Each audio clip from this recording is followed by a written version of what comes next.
In-text citations are an important part of your paper. You must use them immediately following any use of a source in your paper. The in-text citation lets the reader know that you did not plagiarize the information in your paper. They are how you give the original owner of that information credit for that information.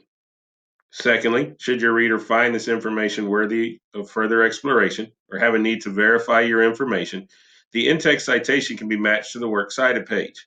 Once matched to the works cited page, the reader can now go find the exact same source you used and explore the topic further or confirm the accuracy of your paper. If you do not use in-text citations, you are plagiarizing your paper. So let's make sure you know how to do this properly. First, it is always helpful to signal or introduce that you're about to use research in your paper. You can do that by using a variety of signal words. The example you see here starts with the phrase, according to. After signaling you're about to use outside information, you must paraphrase, summarize, or directly quote that information. Remember, most of the research in your paper should be paraphrased or summarized. Use direct quotes sparingly. The example you see here is a paraphrase. Once you have finished inserting the research into your paper, immediately open the parenthetical cite. You must place two things inside this parenthetical cite. First, the author's last name, and second, the page number you found the information on. Once you have done that, close the parenthetical cite and put the proper punctuation for the sentence after the parenthetical cite. A lot just happened there, so let's break it down a little bit.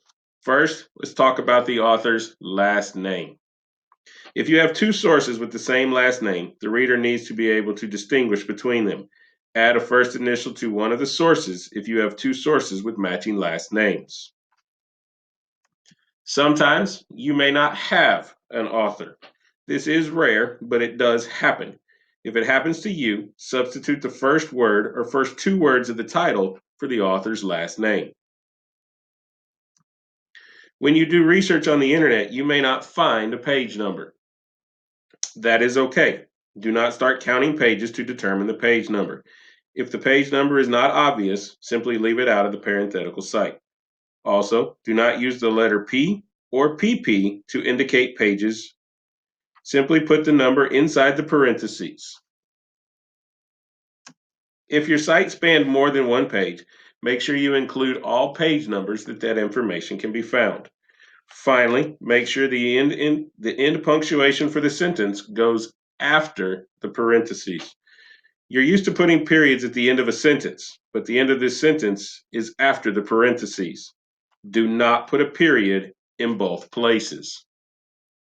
Do not put the period before the start of the parentheses. The period goes at the end of the parentheses. Follow this process every time you use outside information in your paper. It may seem tedious, but is the only way to protect yourself from plagiarism. If you need more examples, visit the website you see on your screen. If you have questions, stop by the Writing Center or come visit me in my office.